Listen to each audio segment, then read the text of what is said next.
See, yesterday, Leroy, apparently Yahoo Sports had a headline. I saw this on Dolphins Reddit that the preseason just keeps getting worse for Tua Tagovailoa Really?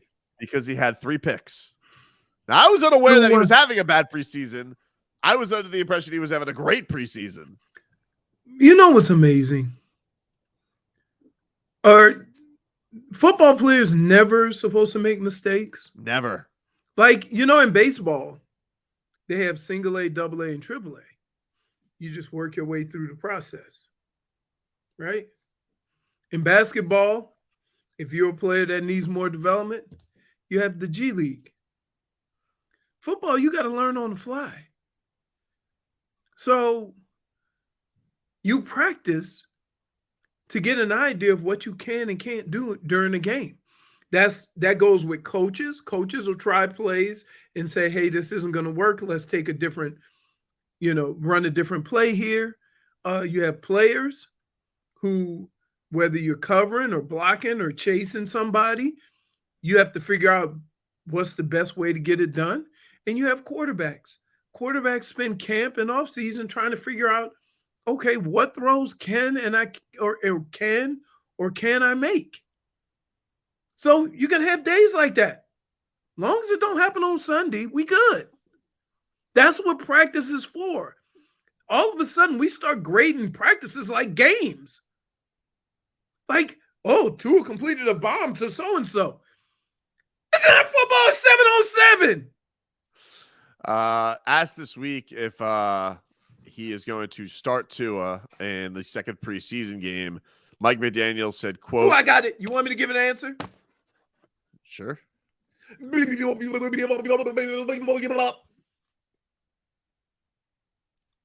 you have his answer? I have the quote. Oh, it's so much better when he says it versus you reading it. I mean, I could find it, but I just didn't. I just figured it wasn't a very long quote I was reading. This week is set up to not know what I'm going to do. And what? I don't know. This week is set up to not know what I'm going to do. What does that mean? Nothing. No, I mean, I get what he's saying. I get what he's saying. Don't. I get what he's saying. Stop lying. The week is set up to not know what I'm going to do. So he's going to see how the week goes. Obviously, I would say with how yesterday went, maybe a little practice on preseason game. Now, I would say this. You want to get some reps. I think the coaches get more out of these tandem practices than they do the preseason games. Yeah, but they don't have one this week. Next week they do with the Eagles in town. Okay. So maybe he plays this week and not next week. I was always told, here's what you have to get out of preseason. First of all, you get an idea of how much you have to ramp up your play. Okay. Because practice and then getting into a game are two different things, right? You need to see what you can and can't do. And then you need to see if your team has the ability to make adjustments. Now, the crazy thing about where football is now, you very rarely have a team that'll play the first half and come out and run the first couple of series in the second half. That used to be a staple at some point during every preseason. Because you don't want the first time you have to make adjustments on the fly to be the first game of the season when you go into halftime and come out. And also, don't you want to, as a coaching quarterback tandem, and he's going to be calling the plays into you, don't you want to kind of get used to that in a game situation? Yeah, of course. I don't think we're going to go I don't think we're going to go a Tua-less preseason. Yeah, no, I know. It's weird. And then what does it come down? Because you said you have that extra week. Like, do you want to having no reps the last because usually the last preseason game you do no reps, but it is a new offense, it is a new playbook. Like, you really want them to do, nothing with that, just that atmosphere, that environment. I would have been just more a couple inclined. series. I would have been more inclined to get them a couple of series this week, maybe a quarter, and then a half the third game. So ramp it up, you think? Right. Dude, think about this. You can't go 3 weeks without playing competitive football. Okay. And with that bye week, basically right before the season starts, now that's 2 automatic weeks. Well, Herbert's never played a preseason game. I don't think Burrow's going to play because he got that appendix thingy. Okay, well, I don't care. Zach about Wilson's them. injury doesn't scare the crap out of you. I don't care about them. They don't have a new coach. That's fair. They don't have a new system. They don't have questions about. He did have a new coach. He did have a new coach last year, though. In fairness to old Herbert, old pimple face. Yeah, but here's the deal. The questions that you have about this team, you still have, because you haven't seen, any sign that it's going to be any different. Now, I'm all good with everybody thinking it's going to be better because they clearly have taken the steps for it to be better. But don't you kind of want to see it on the field? Definitely. You want to see a sustained run game. You want to see Tua move the team down the field. I would love to. At least you want to see Jalen Waddle and Tyreek Hill doing Jalen Waddle and Tyreek Hill stuff. Fast stuff. Right. Like, to say we're going to save it for week 1, that has the makings of somebody going to get excited, open it up, and blow out a hammy. Ooh. Yeah, that could be bad. Right. So I just need to see it. I don't need to see a lot of it. But guess what? Usually that third preseason game is the preseason game you game plan for. So you have a game plan. That used to be the old dress rehearsal. Right. Now, we used to do that in the 4th game. Because you had 5 preseason games. No. You just last game. The last game was the final test where you played the first half, went in at halftime, made adjustments, came out the second half, ran a couple of series in the second half. Then you were done. So what's the dress rehearsal now? Is it week 2 or is it week 3? I don't know. Nobody plays. I can't figure it out. And here's the deal. The more you try to protect players, it seems like the more they get hurt. The old Nolan Ryan. Yeah. So I don't know where the league is going at this moment, but we need to see. It's kind of an odd thing for Mike McDaniels not to know, though, right? Like, because it's not like you're holding secrets from. That's his way of not telling. That's not his way of not telling you. There's a difference. Yeah, but why not tell? Like, what are you withholding for? You know what I mean? Dan Urino? Who? I didn't realize we were still doing pee puns. Yeah. Point for Leroy. No, that wasn't me. That wasn't me. Who was that? Was take a little trip. Take a little trip? Yeah. -1. Take a little trip. How about Chad Pennington? It's not as good as Dan Urino, but it is. It's still pretty great. Still pretty great. Indian Ross said, "How about we treat them like men instead of babies?" Is he referring to men peeing their pants or the preseason? I don't know what Indian Ross is going for there. Both. I just think that there's certain things in life. There's no other way to prepare for it than to actually do it. The thing that yes, I think the reps are important. And I think that definitely not, he needs to get some kind of live bullets of the ability of he can get hit here. What's his timing? What's his timing? How quick can he get rid of the ball, hold the ball? Hearing the coach. I mean, him and the coach are going to be talking, throughout the year. Like, you hear him during the game, though. They have their helmets on. Let's get to it. Let's hear what it's like. Let's give you a training camp update brought to you by Miami-Dade County Public Schools Technical Colleges. For more information, call 305-558-8000 or log on to careerinayear.com. Dolphins had a rough day on the field yesterday for the offense. They did a lot of red zone work. We're not wearing pads as they were gearing up for their second preseason game. And it was one of these days. There were 6 interceptions, 3 of them by Tua. Noah Benogany did pick off Teddy Bridgewater. That right there should just throw the practice away. Why? Noah. Why can't he improve?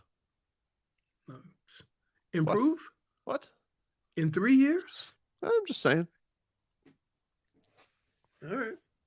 Javon Holland got one too at one point. Speaking of Javon Holland, so Bill Barnwell, he's an ESPN NFL writer.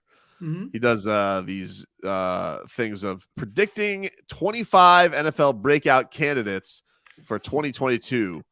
So he does all these tiers, or he's got like bench to supernova. Yeah, calm down. It's Trey Lance there. He's got Pro Bowler to superstar. He's got somebody. He's got like Chase Young. He's got Kyle Pitts there. Then he's got solid starter to Pro Bowler. He's got Trevor Lawrence. Solid starter. Solid starter. I don't know what you're talking about, Barnwell. But also in this tier, Javon Holland. Here's what Barnwell writes about the Snowman. He says, Holland made an instant impact after entering the NFL a year ago. The Dolphins used the second-round pick as a rotational player during the first month, but after entering the starting lineup for good week 5, Holland missed just 17 of the remaining 775 defensive snaps of the season. By several key measures, the Dolphins were a top 10 pass defense when Holland was on the field and one of the worst pass defenses without their standout safety. Here are the splits by 3 passing metrics and where they would have ranked in the league defenses overall in 2021. With Holland on the field, QBR was at 37.9. That would have been 5th. 82.6 passer rating. That would have been 5th in the best in the league. And 6.8 yards per attempt. That would have been 9th. Without Holland, 54.3 QBR. That would have been 25th in the league. 99.2 passer rating. That would have been 27th. And 8.1 yards per attempt. That would have been dead last in the league. Holland played both as a free safety and a strong safety. On 65 snaps as a pass rusher, he generated 2.5 sacks, 7 knockdowns, and 12 initial pressures, which accumulated at the 4th highest rate in football for defenders with at least 50 pass rush snaps. He topped it all off by knocking away 10 passes, the 4th most of any player in football. Holland might be a version of Jamal Adams, who trades some pass rushing effectiveness for more range and coverage, which would be an extremely valuable player. A lot of words on the Snowman, but all good stuff. We've all said this about him, that, right away. Like, he's one of those players that right away you knew he was going to make an impact. So, yeah, but he might be special. Like, this is exciting. Yeah, because guess what? All the things that Minka didn't want to do, Javon Holland does. He does everything. Right, which is ironic because Minka is doing the same things in Pittsburgh. Well, you know what? I'm not worried about Stinker Fitzpatrick anymore. With the same coach. Yeah, that's true. That's been awkward at the breakfast cafeteria. You know? Yep. You never know. Javon Holland, dude. Snowman. Because you got Waddle, and even Jalen Phillips. You don't sleep on him either. That's What did he have? 8.5 last year? 8.5. They're starting slow, to be starting honest. slow too. Yeah. Yeah. Because remember, we were talking about who Buffalo drafted his counterpart in college, and everybody was like, "Oh, we could have had him." Yeah. Well, that game for Buffalo, what a disaster that was, because Rousseau terrorized Tua, broke his ribs, and then all of a sudden, we're like, "Oh, we got this Holland." Because it was what was that, week 2? Week 2 of the season. I mean, Chris Greer was feeling it a little bit under the collar. He was like, rough draft last year, and now I got the old. I could have taken Rousseau, and he broke my quarterback in half. But who's laughing now, huh, Bills? But was that more Jesse Davis? Oh yeah, dude's a bum. Now we know. Deceptive. Hey, bro, like, how much ice do you have in your canteen? I just want to know, because it's been shaking in my ears like a maraca this entire segment. I just want to know, like, is it the coldest ice known to man? Like, do you have?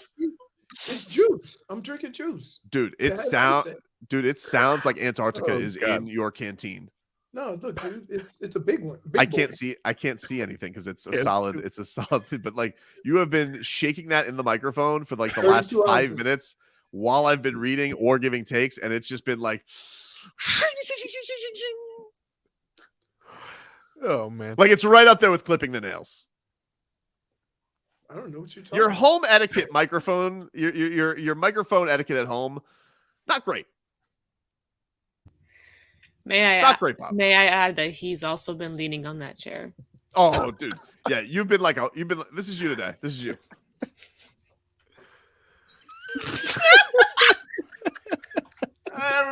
Leroy. I'm Leroy. I'm doing a video stream. We see more of his ceiling than we see him. Everybody good? You got any takes? Hold on, let me shake some liquid. Yeah. What are we doing? What are you doing? What are you doing, dude? The chair in the back is not. It doesn't sit up. What are you, a grandma? Why are you rocking? Can you get a I non-rocking don't chair? want to rock. Why do I you wanted want to sit. Dude, you can't sit. You need some back support. Leroy, you rock back and then you shake ice right into the microphone. You done? Am I done? Am I done? Yes. Back after this. Let's go.